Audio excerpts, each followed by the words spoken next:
The morning sun painted the Kansas prairie gold when Sarah May Henderson first saw the wounded warrior collapsed against her father's barn. Blood seeped through his buckskin shirt, and his breathing came in shallow gasps that misted in the cold. October air. At 17, she had seen enough frontier hardship to know death when it approached. Yet something about this man's fierce eyes made her heart skip in a way she couldn't understand.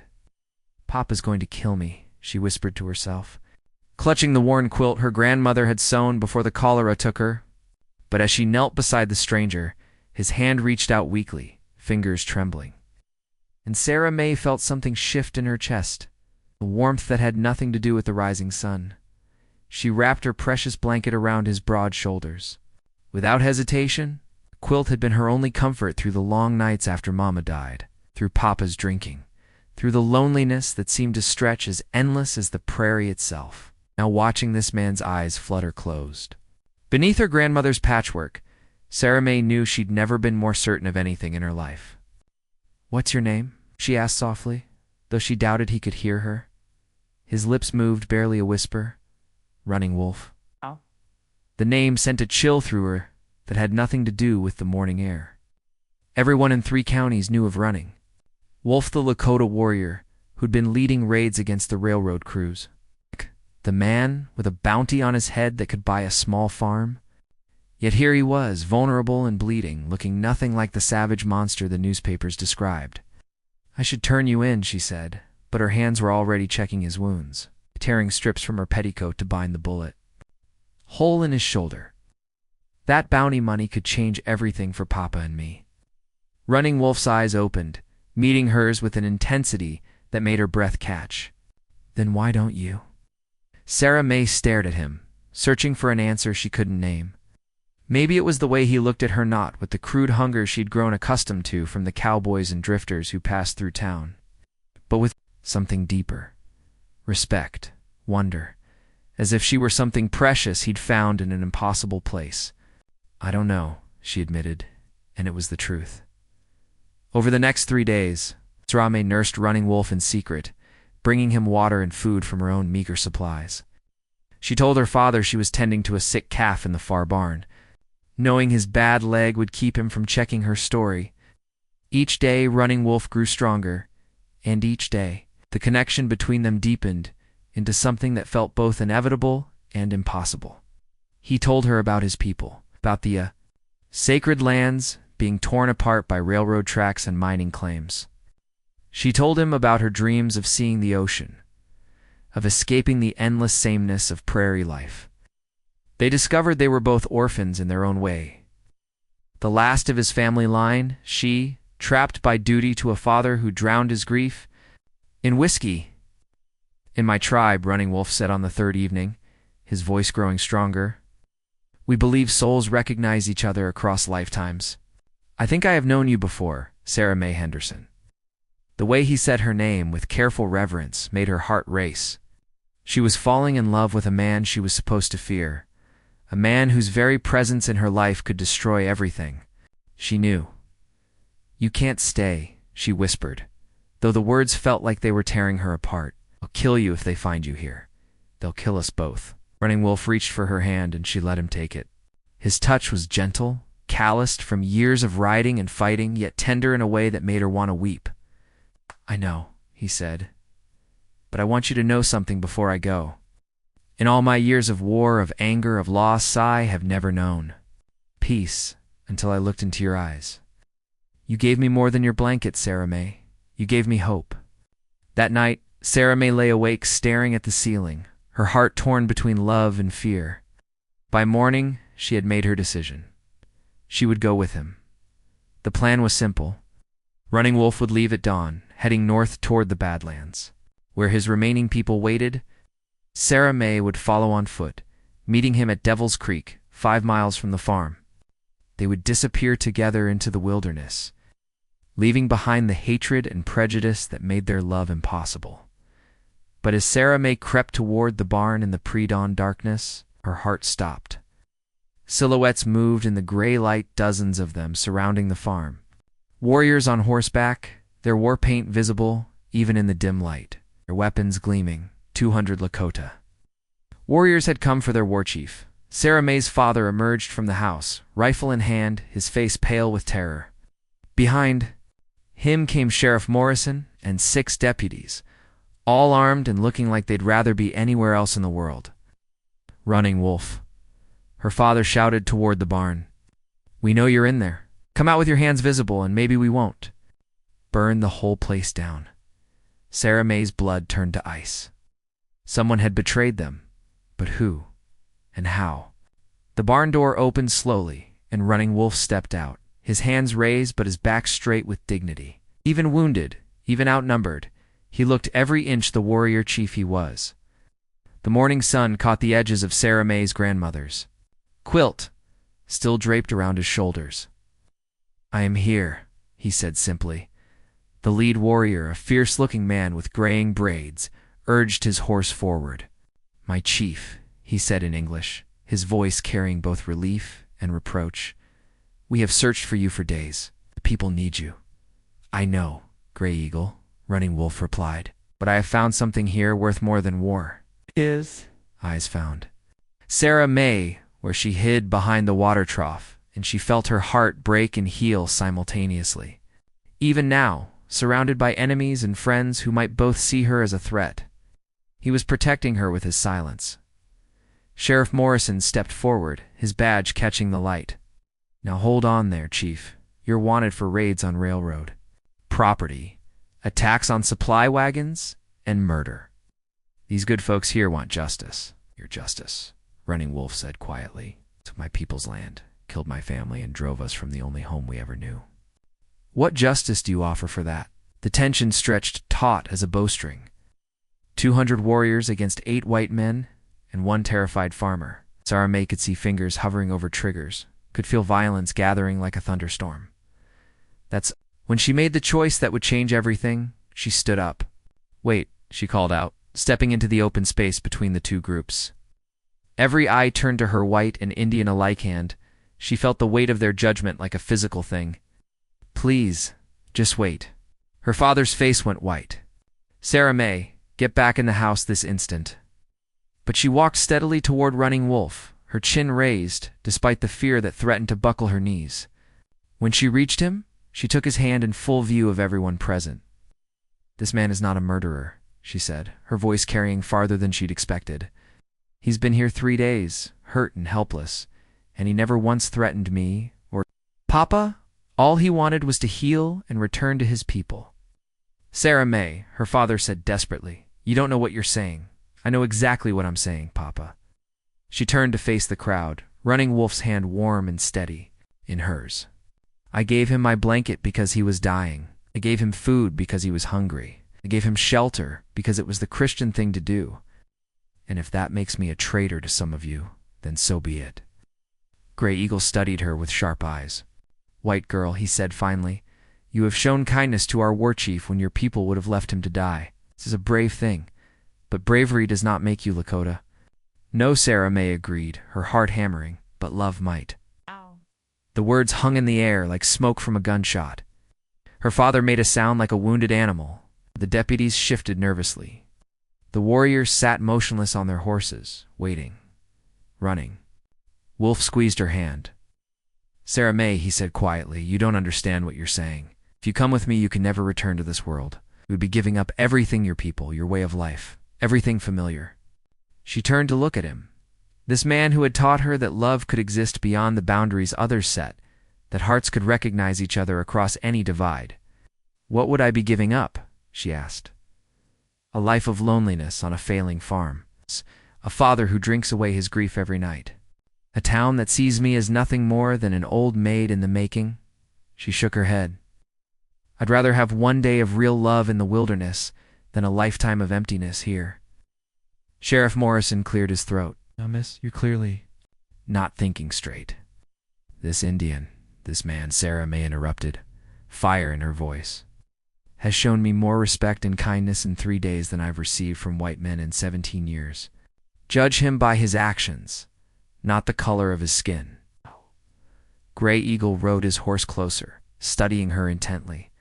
"You would leave your people for our war chief?" "I would leave anyone for him," Sarah May said simply. But I'm not leaving my people. I'm choosing my family. The old warrior nodded slowly. This is the thing I understand. He looked at Running Wolf. My chief, the railroad men have hired gunfighters. They come with many soldiers. We must leave this place soon. Running Wolf never took his eyes off Sarah May. I cannot ask you to give up your world for mine. You're not asking, she said, stepping closer. I'm choosing. That's when her father broke. Sarah May, please. Thomas Henderson fell to his knees. In the dirt, tears streaming down his weathered face. You're all I have left. After your mother died, after the farm started failing, after everything went wrong, you're the only good thing in my life. Don't leave me alone. The sound of her father's anguish nearly broke her resolve. This man had raised her, protected her, loved her the best way he knew how. But as she looked at him, she saw clearly for the first time what their life together really was: two broken people clinging to each other out of habit and fear, neither one healing, neither one truly living. Papa, she said gently, I love you, but this isn't living. This is just ... existing. You drink to forget, Mama, and I take care of you to feel needed, and we're both dying a little more every day. She knelt beside him, taking his rough hands. In hers, maybe it's time we both tried to really live again.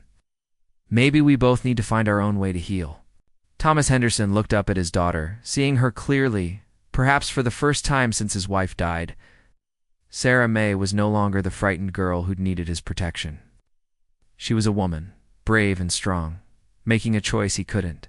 Protect her from if I let you go, he whispered. Will you be happy? Sarah May glanced at Running Wolf, who was watching this exchange with something like wonder in his dark eyes. I think so, Papa. I think I will. Her father was quiet for a long moment. Out. Then he reached into his pocket and pulled out a small silver locket, the one her mother had worn every day of her marriage. Your mother would want you to have this, he said, placing it in her palm. And she would want you to be brave enough to choose love even when it's difficult. The locket was warm from his pocket, and Sarah May felt the weight of her mother's blessing in its silver curves. Thank you, Papa. Sheriff Morrison stepped forward impatiently. This is all very touching, but we still have a fugitive situation here. Running Wolf is wanted by federal authorities. Grey Eagle's voice cut through the air like a blade. The white soldier's law means nothing on Lakota land. We take our war chief now. The tension returned in a rush, and Sarah May realized they were still balanced on a knife's edge. One wrong word, one sudden movement, and blood would flow. That's when Running Wolf surprised everyone. I will go with you, he said to Sheriff Morrison.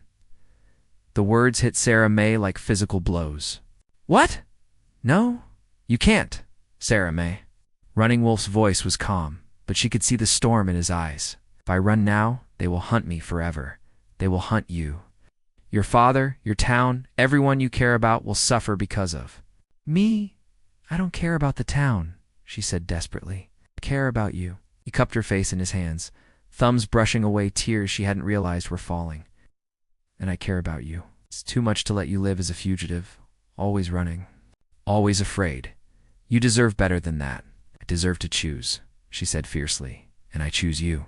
Grey Eagle watched this exchange with growing understanding. Finally, he spoke. War Chief, there is another way. All eyes turned to him. The old warrior's face was thoughtful, calculating. The white man's law wants Running Wolf for raids on the railroad. But what if Running Wolf no longer existed? Sheriff Morrison frowned. What are you talking about? My chief could take a new name, a new life. He could become ... someone else. Someone the law does not seek. That's not how the law works, Morrison protested. It is how survival works, Grey Eagle replied calmly. My people have survived by adapting. Perhaps it is time for our war chief to adapt as well. Running Wolf stared at the old warrior. You're asking me to stop being Lakota? I am asking you to stop being a dead man, Grey Eagle said bluntly. The old ways are ending, my chief. The railroads will not stop. The soldiers will not stop.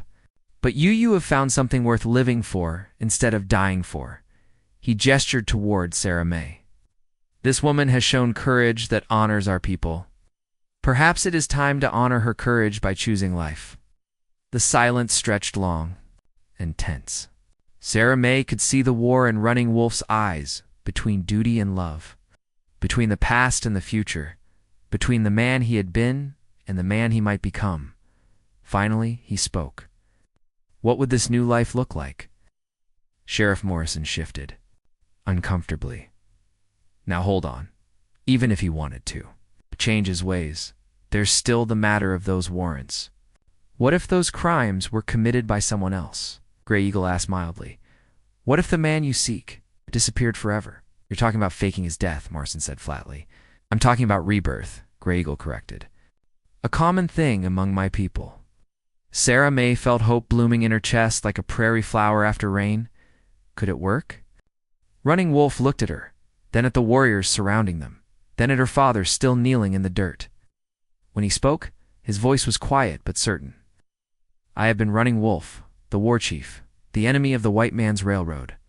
I have carried anger and loss like weapons for too long. He straightened, and Sarah May saw something new in his posture, not surrender, but transformation.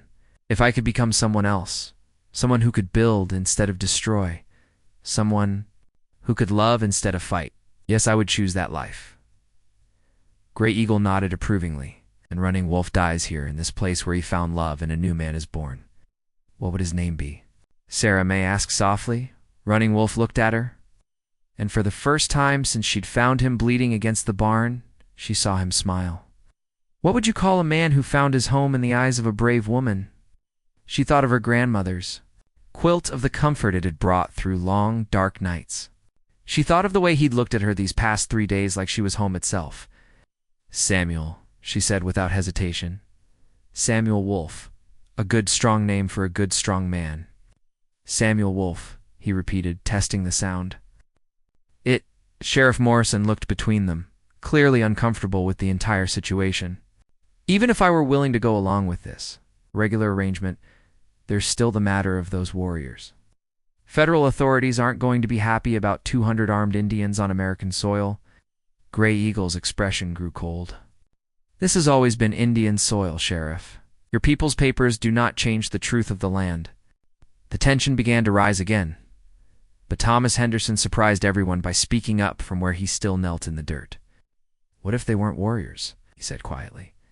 Everyone turned to look at the broken farmer, struggled to his feet, looking older than his 50 years, but with something new in his eyes, a spark of the man he'd been before. Grief hollowed him out. What if they were guests at a wedding? Sarah May's heart stopped. Papa. Thomas Henderson looked at his daughter, then at the man she loved. Then at the 200 warriors who could end all their lives with a single word from their chief. May not understand love that crosses such boundaries, he said slowly, but I understand love itself. Had it once, with your mother. And I've watched what happens when love dies, how it poisons everything, turns a man into something he never meant to be. He walked over to Samuel. She was already thinking of him by his new name, and extended his hand. If you promise to love my daughter, to protect her, to give her the happiness she deserves, then I'll stand witness to your union. In front of God, the law, and 200 of your people. Samuel stared at the offered hand for a long moment, then clasped it firmly. I swear it, Mr. Henderson, on my life and the lives of my ancestors. Grey Eagle urged his horse forward. This is a wise solution, but it must be done properly. A Lakota wedding requires a Christian wedding requires a preacher. Sheriff Morrison interrupted, then stopped, looking thoughtful. Though I suppose, ... I am ordained, had to be to perform legal ceremonies in remote areas. Sarah May felt the world spinning around her, events moving too fast to fully comprehend. You mean ... we could actually ... right now? Her father said firmly. Before anyone changes their mind or federal marshals show up to complicate things. She looked at Samuel, seeing the same wonder and disbelief in his eyes that she felt in her heart. 3 days ago, she'd been a lonely farm girl with no prospects beyond tending her father's grief. Now, she stood on the verge of marrying the man of her dreams. With 200 warriors as witnesses and her father's unexpected blessing. Are you sure? Samuel asked her quietly. Once we do this, there's no going back. You'll be the wife of a man who was once the enemy of your people. Sarah May thought of all the reasons she should be afraid, all the challenges they would face, all the ways their love could be tested by a world that wouldn't understand. Then she thought of the way he'd looked at her when she wrapped her grandmother's quilt around his shoulders, like she was a miracle he'd never dared hope for. "I've never been more sure of anything in my life," she said. The ceremony that followed was unlike anything anyone present had ever witnessed. Sheriff Morrison spoke the legal words while Gray Eagle performed traditional Lakota blessings. Sarah May's father walked her the few steps from the water trough to where Samuel waited, his back straight with pride despite the tears in his eyes. The warriors began to sing a low, haunting melody that spoke of journeys ending and new paths beginning. The sound rose and fell like wind across the prairie, and Sarah May felt it settle into her bones like a promise. When Samuel took her hands, they were steady and warm. When he spoke his vows, his voice carried across the farmyard with quiet certainty. "I, Samuel Wolfe, take you, Sarah May Henderson, as my wife, my partner, my heart's home. I promise to love you through whatever storms may come, to build a life with you that honors both your courage and your kindness, and to never forget that you saved my life by seeing the man I could become instead of the warrior I had been." Sarah May's vows came from a place deeper than thought, deeper than fear. "I, Sarah May Henderson, take you, Samuel Wolfe, as my husband, my companion, my heart's choice. I promise to love you across any divide, to face whatever challenges come, with the strength you've shown me I possess, and to never forget that you gave my life meaning by loving me exactly as I am." Sheriff Morrison pronounced them married under Kansas law. Gray Eagle declared them wed under Lakota tradition. Thomas Henderson blessed their union with his broken but healing heart, and as Samuel kissed his bride for the first time, 200 warriors raised their voices in celebration, their war cries transforming into songs of joy that echoed across the endless prairie sky. The aftermath was a blur of handshakes, embraces, and hurried plans. Gray Eagle and his warriors would return north, carrying word that Running Wolf had died and been replaced by a new kind of leader, one who would work for peace between their peoples rather than wage war. Sheriff Morrison would file a report, stating that the fugitive had been killed in a confrontation, his body lost in the chaos. Thomas Henderson would deed half his land to his new son-in-law, giving the young couple a place to start their new life. As the sun climbed higher and the warriors prepared to leave, Gray Eagle approached the newlyweds one final time. "This choice you have made," he said to Samuel, "it will not be easy. There will be those among our people who see it as betrayal, just as there will be whites who see your wife as a traitor." "I know," Samuel replied, his arm around Sarah May's waist. "But "We'll face it together." The old warrior nodded approvingly. "That is the way of strong marriages." He looked at Sarah May. "You've shown great courage, white woman. Our people honor courage above all else. You will always be welcome at our fires." Pressed something into her hand, a small beaded medallion, in the shape of a wolf. This was made by Running Wolf's grandmother many winters ago. She said it would find its way to the woman who would heal her grandson's heart. Sarah May stared at the beautiful beadwork, tears blurring her vision. How could she have known? Gray Eagle smiled. Grandmothers always know, wore it with pride. Daughter of two peoples. As the warriors rode away, their horses' hooves drumming a rhythm that would echo in Sarah May's memory forever, she and Samuel stood together in the morning light, watching their old lives disappear over the horizon. "Do you regret it?" Samuel asked quietly, "giving up everything you knew?" Sarah May looked around the farm that had been her prison and was now her foundation. Looked at her father, who was already moving with more purpose than she'd seen in years, talking about expanding the house and planting new crops. She looked at her husband, and saw not the fearsome warrior from the newspaper stories, but the gentle man who had held her hand and promised her a future she'd never dared imagine. "I'm not giving up anything," she said, rising on her toes to kiss him again. Everything. That night, as they sat together on the porch of her father's house, wrapped in her grandmother's quilt, and watching the stars emerge over the prairie, Sarah May told Samuel about her dreams of seeing the ocean. "Someday," he promised, "we'll go west together. We'll see those waters that stretch beyond the horizon. and we'll know that love can be just as vast, just as endless. "And what about you?" she asked. "What do you dream of?" Samuel was quiet for a long moment, considering. Oh. When he spoke, his voice was soft with wonder. "For the first time in my life," he said, "I dream of peace. I dream of building something instead of tearing it down. I dream of children who will grow up knowing both sides of their heritage, who will help heal the wounds between our peoples." He pulled the quilt closer around them both. "I dream of growing old with the woman who gave a dying warrior her most precious possession and asked for nothing in return." Sarah May leaned against his shoulder, feeling the steady rhythm of his heartbeat, feeling the rightness of their choice, settling into her bones like warmth after winter. "It wasn't my most precious possession," she said softly. "No." She turned to look at him in the starlight. This man who had transformed from enemy to beloved in the space of 3 impossible days. "My most precious possession is my heart. And I gave that to you the moment I saw you weren't the monster everyone said you were. You were just a man who needed healing." Samuel kissed the top of her head, breathing in the scent of her hair, still, hardly believing this miracle that had walked into his life wrapped in calico and compassion. "We both needed healing," he said. "Maybe that's what love really is. 2 wounded souls helping each other become whole." As the night deepened around them and the prairie stretched endlessly in all directions, Sarah May and Samuel Wolfe began planning their life together.